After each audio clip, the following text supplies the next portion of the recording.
Hello, good day. I am your instructor for this course, Introduction to the Philosophy of the Human Person. In today's lecture, I will be discussing to you the topic Filipino thinking from local to global. It may sound presumptuous to speak of Filipino thought for the reason that the Philippines could not very well speak of traditions such that of China, India, or Greco-Roman.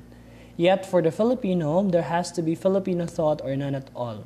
Like any other people, the Filipino must be eventually take consciousness of his own particular life and his world, his society and his gods in the light of truth and thereby realize his proper being.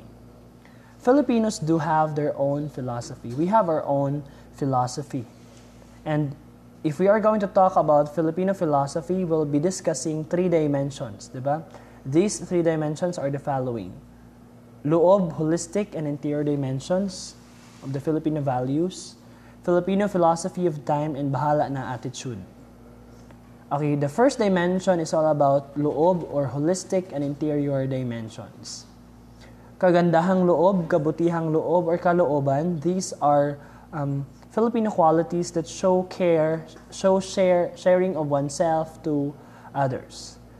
Diba? Filipinos are fond of sharing what they have with their fellow beings.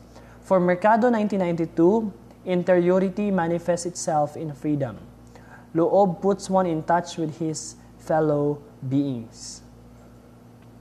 Great Philippine values, in fact, are essentially interpersonal. So, if we are going to trace Philippine values and system, majority are really interpersonal. So Filipinos have interpersonal Philippine values. So we are fond of valuing other people, diba? Our fellow being.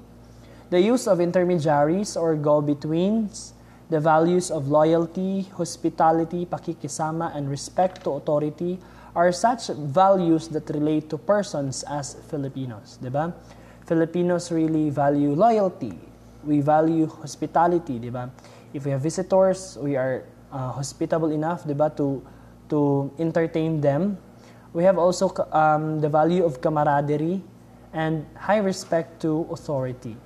In short, the Filipino generally believe in the innate goodness of the human being. Filipino as an individual looks at himself as holistic, diba, from interior dimension under the principle of harmony. The Filipino looks at himself, as a total whole, as a person, conscious of his freedom, proud of his human dignity, and sensitive to the violation of these two. This is according to Mercado 2000. The second dimension is all about Filipino philosophy of time, di ba? Mingon sila natay gitawag og Filipino time.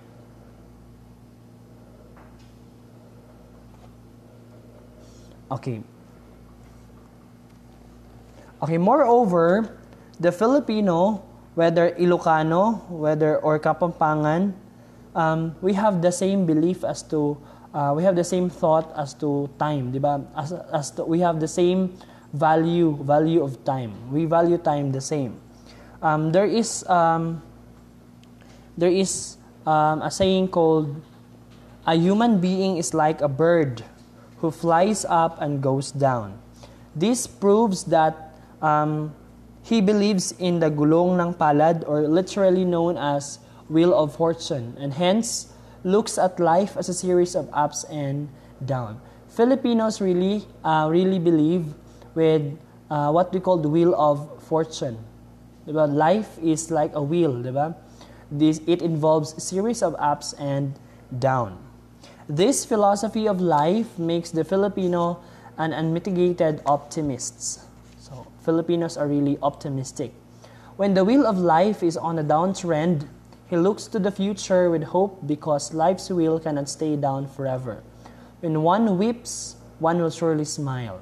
And that is our thought, Filipinos. Diba? When one weeps, one will surely smile. The Filipino looks upon every event, fortunate or unfortunate, as fleeting or transitory. All the sufferings were seen to be transcended, hoping that one day the sun would shine and nature would heal itself. As the saying goes, if one has reached the lowest ebb, there is no way to go but up. Time is considered cyclic. For Filipinos, time is a cycle, di ba? Not all the time that we'll be experiencing suffering, not all the time we'll be experiencing happiness. We believe that life is a cycle.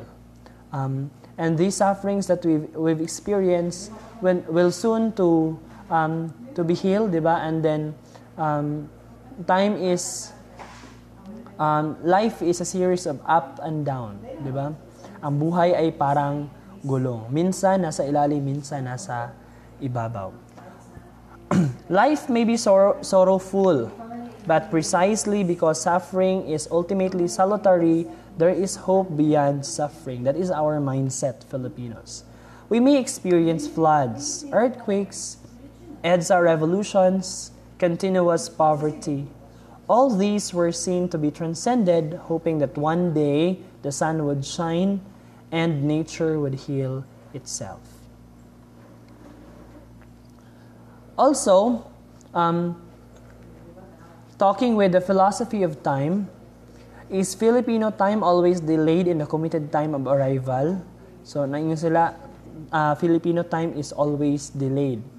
But, as justification by the author, Filipino time is mistakenly interpreted as always delayed in the committed time of arrival.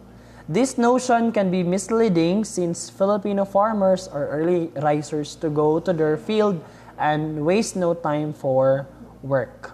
Also, we have the concept of siesta time or power naps. So these concepts are also important for Filipino culture that must not be necessarily considered negative. Okay, the last dimension of Filipino thought is what we call bahala na attitude. So Filipinos are fond, we have this, di ba? We have this value, bahala na attitude. What is this? Attitude? And what is the origin of certain attitude? The pre-Spanish Filipino people believe in the supreme being called Batula or Bathala. Diba? That refers to our supreme being. So during the pre-colonial era, early Filipinos believe in a supreme being called Bathala. However, in this regard, the originality of Filipino thought will probably be precisely in his personalistic view of the universe. In his personalistic view of the world, the Filipino seems to signify that ultimately in life, we have reckoned not only with nature and human nature, but also with cosmic presences or spirits seen to be ultimate origin to the problem of evil. So, we Filipinos, we believe in the presence of supreme being, diba? The Creator.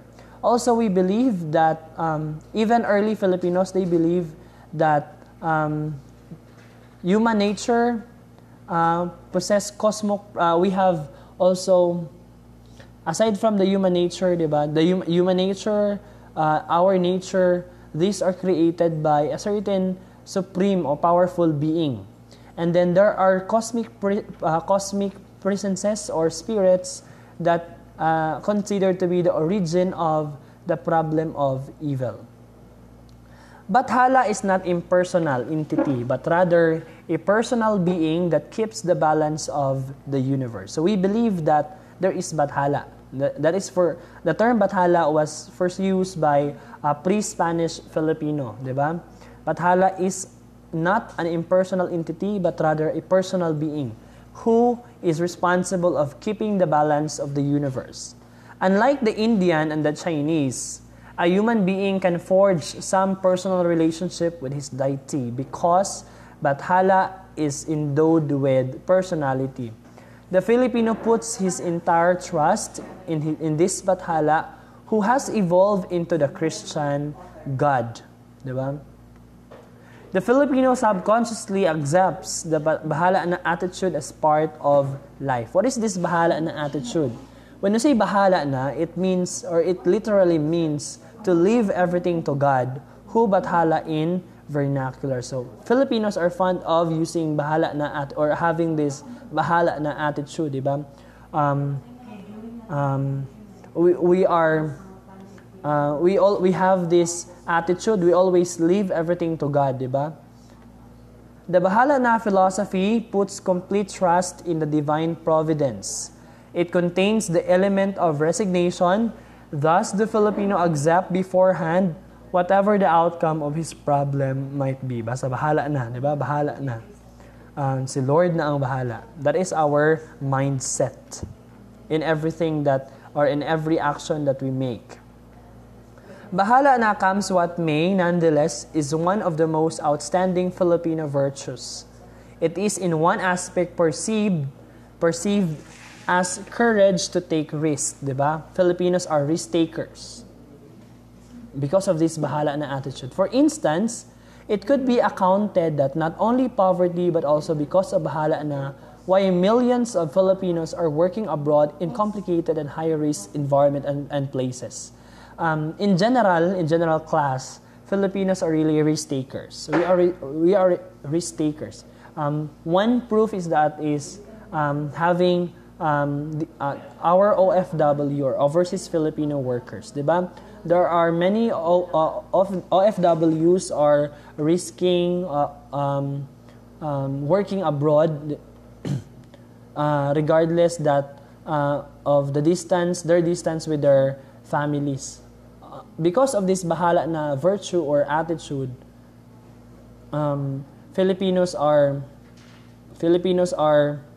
decided to leave everything to God, di ba? To take risks no matter what happened, di ba?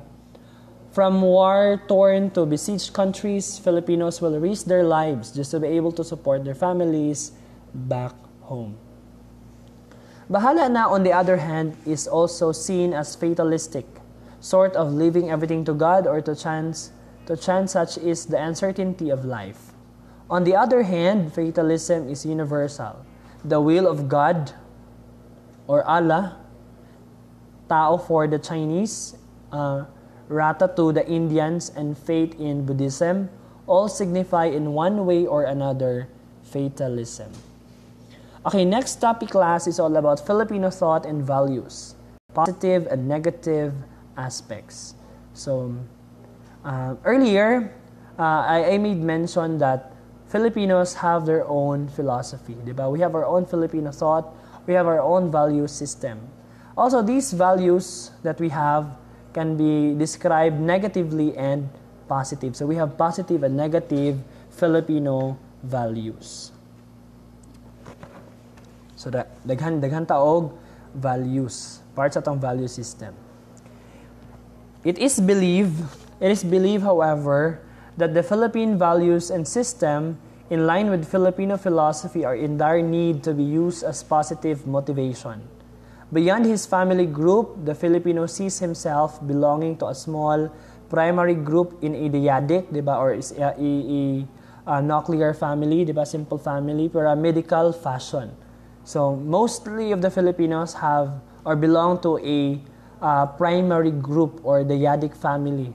But there are some also family who are said to be extended. They are living extended families who live in one household, diba, consisting of the grandparents and the parents and then the grandchildren. So beyond his family group, Filipino sees himself belonging to a small group or a primary group. In other words, he does not identify horizontally with his class that cuts across the whole community, but vertically with its authority figures distinguished by their wealth, power, and age. So, we also Filipinos, we value social class, diba?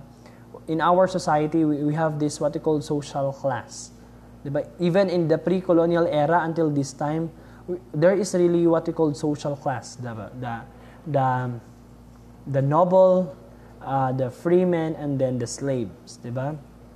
The noble, which this class consists of wealthy and powerful individuals, diba? High social status in the society.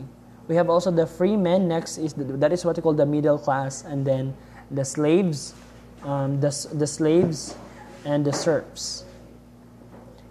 So we Filipinos really value social classes, diba? The division, the social stratification in the society. He receives protection and other favors from above and should be ready to do the same toward his ties below. Okay, one example of our Filipino values, diba, positive values, is utang na loob, diba? We have this debt of gratitude, diba? This value is an obligation to repay a person from whom one has received a favor. So Filipinos really value utang na loob, diba? When abuse, utang na loob becomes burden as it makes a person beholden to his debtor and a hindrance to freedom of decision. So we really value, we have this debt of gratitude, diba? We always repay a person for giving us a favor. Until this time, still utang na loob is practiced. It is all about reciprocating debts of gratitude between coordinates and subordinates, holds the whole group together.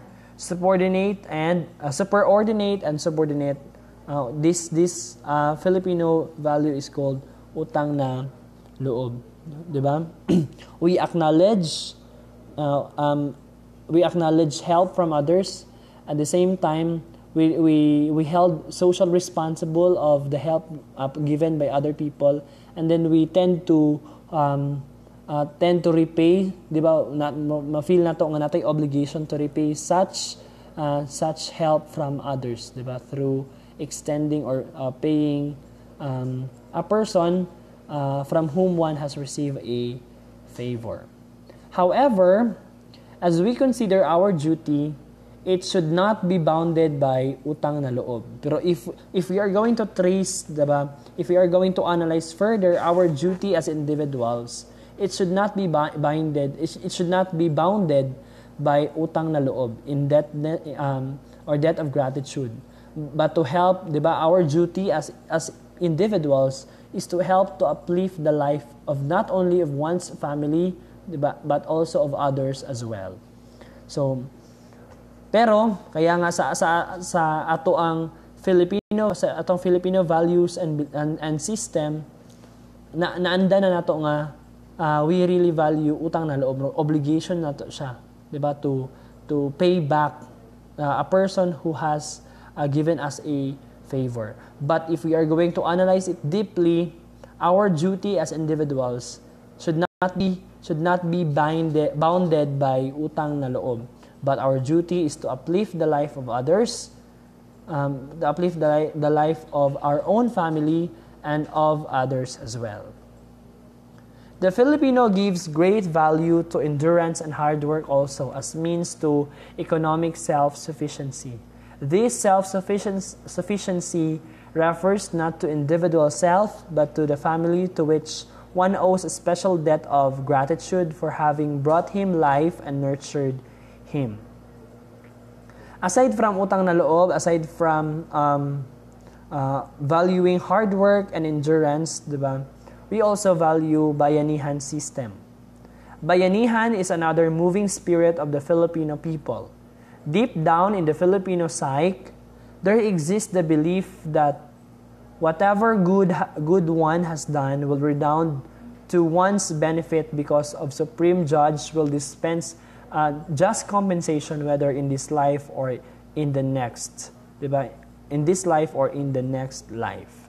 So kita, only Filipinos have bayanihan system, diba? Even especially before bayanihan system, like magtabangay, diba, karga, magbalhin sa balay, and many more activities nga we really help each other.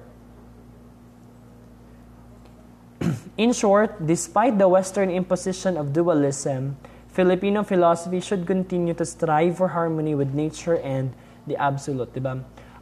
Bisan tuod we are colonized, we are once colonized by Spaniards and Americans. Although their culture influenced our culture, still we have our own distinct culture, diba? Ato adjud tatak Pinoy, diba? And then Aside from that, we have also our own distinct philosophy, di ba? Filipino thoughts and values, di ba? That makes us who we are, Filipinos. Okay, whether an indigenous philosophy or mere sociological values, it depends on one's definition of philosophy. Hence, in the Philippine context, it is always so difficult to determine the place of philosophy in the formal or institutional educational structure of the country that a distinction is called for. Basta Filipinos may not be able to formulate or articulate this philosophy, but it is nonetheless evident in all their transactions and in their everyday existence. This indigenous philosophy that we have may be said to be an elan or a spirit that permits the Filipino as Filipino, and without which he feels certain dissatisfaction. Di ba kita mismo, ma-feel nato, we have this what we call spirit of being a Filipino. Naatay spirit, di ba? Nga, tatak, Pinoy. And this is the product of our indigenous philosophy. So, just like other society and just like other cultural group, we also Filipinos have our own philosophy, values, system, and then thoughts. Diba? We have this indigenous philosophy that permits us permits a Filipino as Filipino. Aside from that, we have also other Filipino values and thoughts. So, to mention, naputay kita og mga negative, di ba? Negative. We have also negative values. Nga nara sa Pinoy ragid pod siya. Example is that we have crab mentality. Filipinos have crab mentality. We tend to atong silingan pag mo asinso atong silingan, di ba? Kita manikamot po ta kaya para mo asenso ta. And then we have this mentality wherein dili ta mahappy sa kung mahappy ang uban. That is generally sa Pinoy. We tend to drag down. Dili ta gusto nga ang usa ma-successful, di ba? That is common to Filipinos, crab mentality.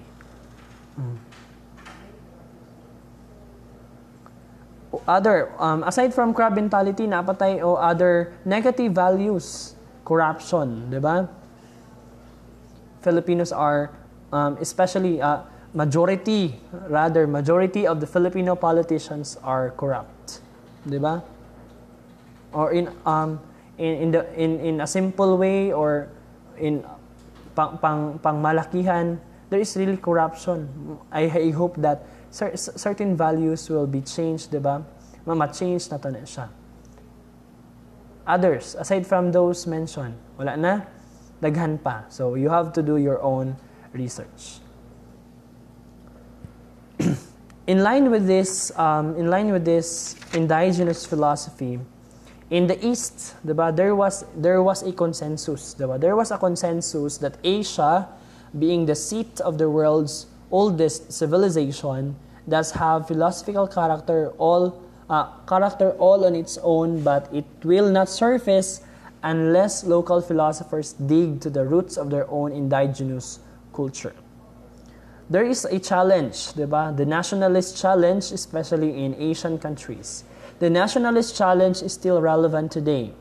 In this vein, Gripaldo 2000 believe 4 important items to be considered. So these are replacing colonial consciousness with a nationalist consciousness, thereby doing away with colonial and crab mentality. So aside sa crab mentality, napatay colonial mentality. We value the most, diba? Products of other countries, diba? Especially those countries nga nag-colonize sa toa. So the challenge is replace colonial consciousness with national consciousness. We need to value our own, diba? Value our own culture, value our own products, value our own language, and many more. Second challenge is creation of super-industrial society.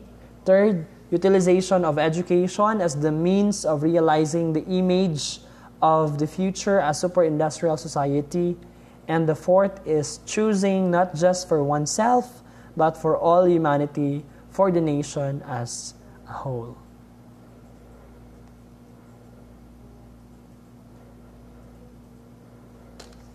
Okay. Next topic will be philosophy transcending and aiming for a life of abundance. So we will be discussing how to live a life of abundance. So we'll define first what is abundance. Abundance comes from the Latin term abundare. That is according to Aguilar 2010, meaning to overflow non-stop. Meaning abundant, di ba? Abundant, it means overflowing, di ba? To overflow non-stop. In Aguilar's The Gift of Abundance, abundance was given a new spiritual, even Buddhist paradigm. Abundance is outflowing than incoming. It is not about amassing material things or people, but our relationship with others, ourselves, and with nature. Aguilar 2010 asserts that our very life belongs to God. Abundance, in short, is overflowing, di ba? Overflowing.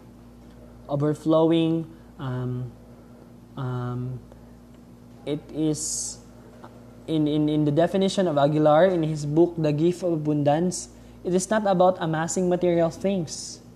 Abundance abundance is all about our relationship with others, our relationship with ourselves, and our relationship with nature. Because Aguilar believed that our very life belongs to God. Okay, based on Aguilar's The Gift of Abundance, he described abundance. He have provided certain description of what is abundance. First is all about abundance is, according to Aguilar, abundance is not what we gather but what we scatter. When you say life of abundance, it is not what we gather but what we scatter. Often, abundance is equated with materialism, but according to Aguilar, it is not about materialistic. It's not about material things. It is when we raise our empty hands and surrender, when we do not grab, when we are unattached to anything or anyone, when we offer oneself. All these are abundance. Only if we have empty hands can we receive full blessings. So abundance, diba? Living a life of abundance is not gathering, it's about scattering, diba? It's not about possessing material things, but having an empty hands. So it is about raising our empty hands, surrendering ourselves to God. It is about offering what you have to others. Accordingly, only if we have empty hands can we receive full blessings. Another, according to Aguilar, in his book The Gift of Abundance, abundance is not what we keep but what we give away. To live an abundant life, one must pursue one's desires and inner self. One must go after what fulfills before making more money. So, life of abundance is not about possessing a lot of money, diba? It is truly paradoxical because to be able to have, we must first let go. To be able to acquire, we must first control ourselves. So, living a life of abundance is not about possessing material things. It's not about possessing a lot of money. It is all about giving what you have to others, diba? And accordingly, it is a paradoxical, diba? Opposite. Because to be able to have, we must first let go. To be able to acquire, we must first control ourselves. Further, Aguilar 2010 believes that to be abundant, we must learn to control our appetites and desires, for they have impact on other people. harsh words, pollution, eating unhealthy foods are some examples where our choices influence or affect not only ourselves but others as well. In other words, there is karma in our thoughts, there is karma in our words and actions. Another, abundance is not what we hold but what we share. It's not about holding, diba? It's not about keeping. It's about sharing and giving away, diba? Giving away with others.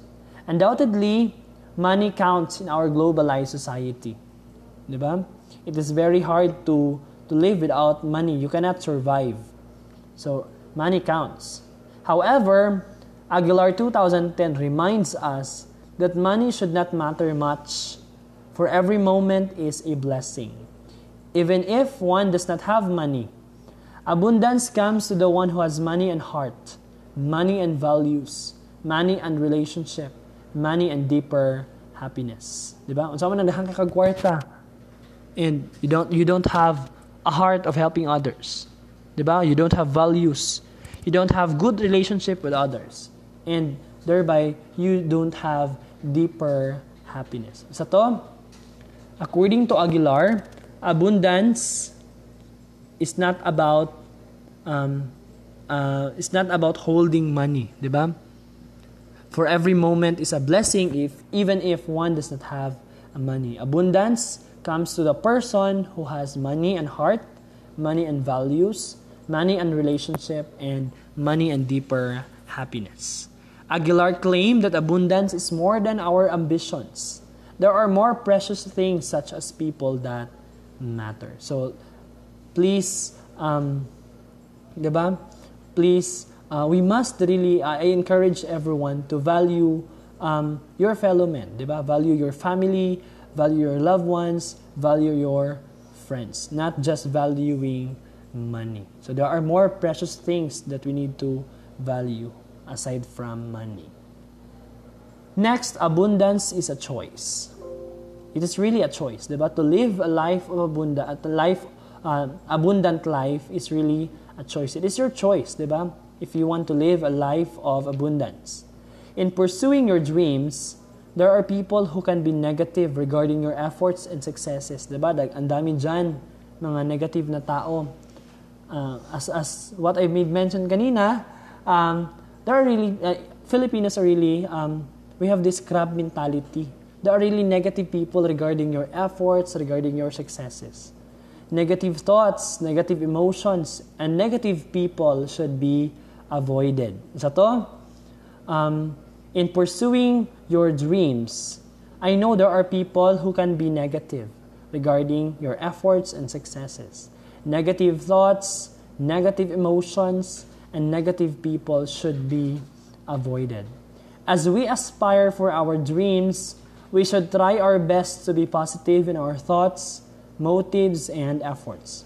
Accordingly, when we look down, we only see our misfortunes. But when we look up, we realize that we are more fortunate than others. That instead of looking down, we need to always look up. Because once we look up, we will realize that we are more fortunate than others. Abundance is more of an effort of the heart than the mind alone. For Aguilar, to achieve, one must commit. However, Aguilar theorizes that only the heart can commit. Abundance, therefore, is a choice, which translates to commitment, determination, and perseverance. In relation with this, abundance is a choice, diba? Rhonda Byrne, diba, in his book The Secret, diba, in his book entitled The Secret, it offers a similar idea, which claim that we have our dreams, and regardless of who we are, the universe will answer our wishes. Diba kita may kanya-kanya tayong wishes in life. Diba? We have our own distinct dreams in life. And according to Rhonda Byrne, regardless of who we are, the universe will answer our wishes. According to The Secret, our dreams come true because we attract them. We achieve our dreams if we cooperate with the power of dreams himself or God. So to, we can achieve our dreams if we cooperate with the power of dreams himself or God, God will grant our wishes in His due time. Okay, lastly, abundance is to evolve into a higher being. It becomes clear that the concept of abundance covers both external and internal life. We cannot truly live without material considerations, but externals are not all there are. Values, for instance, matter. Thus, to live in abundance means evolving into a higher being in following one's mission, a deliberate or conscious desire to act upon what can make us and others happy. As we are bombarded by negative people and moods, it becomes our choice to adopt an abundant disposition. Again, as we are bombarded by negative people and moods, it becomes our choice to adopt an abundant disposition. Okay, that would be all. I hope you have learned something and share it with others. Thank you for watching. God bless.